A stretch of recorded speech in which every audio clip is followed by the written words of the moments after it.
আসসালামু আলাইকুম। তো আজকে এমন এক মার সাথে আমি আপনাদেরকে পরিচয় দেবো, যেটা ওনার মতো দুঃখী এই পৃথিবীতে মনে হয় আর কেউ নাই। তো একটু ওনার কথাগুলো শুনেন।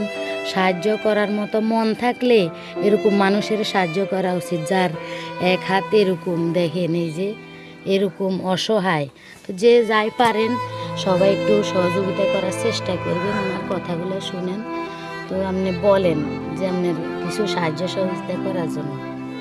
বাবুরে কিছু সাহায্য করবেন আর কি। বাবুরে আমি মাজুর মানুষ অনকে দুইটা অন অপারেশন করতে হারিয়েন না। বাবু হারিতে টিমারে গেট দূরে অনি গেলাই মানে বিক্রিও করতাম হারি না, বা আইসানি হাজিয়া লইলে একদম হারি না, বুঝলেন। টাকা পয়সা লাইতে অপারেশন করতে হারিয়েন না। যদি দয়া ভাবি আল্লাহর রাস্তায় কিছু সহযোগিতা করেন, বাবুরে আল্লাহর কাছে হারি, বুঝলেন।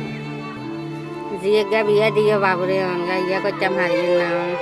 কিস্তি মিস্তি লই যে বিয়া দিছি আরি যে জামাই গো বাড়িতে হাজার সিসা দিতে হারি না এগুলো বাবুরে দিয়ে অশান্তি সব আর হারিতে টিমারে গেট দূরে বাবুরে অনেক অপারেশনও করতাম হারিয়েন না। টিমা মিশে রান্না কি বুঝলেন। যদি আল্লাহ রাস্তা নাই করতে নাই বাবুরে কে নেই, স্বামীও নেই, স্বামীও যে ইয়ে থুই আর কর্মই আল্লাহ গেছে চলে গেছে। বাবুরে আটা কানও নেই, আমি মাজুর মানুষ, যদি দয়া ভাবি সহযোগিতা করেন। তো যাই হোক, সবাই ওনার জন্য যে যাই পারেন। আমার এই প্রোফাইলটা ছোট, কিন্তু যদি আপনারা সাধ্য মতো কেউ চেষ্টা করলে অবশ্যই পারবেন। 5-10 হাজার 20 হাজার যা পান, ওনার অপারেশানে 30-40 হাজার টাকা লাগবে। আর এই যে সহযোগিতা করলে আল্লাহর কাছে এটা একদিন পাবেন সবাই।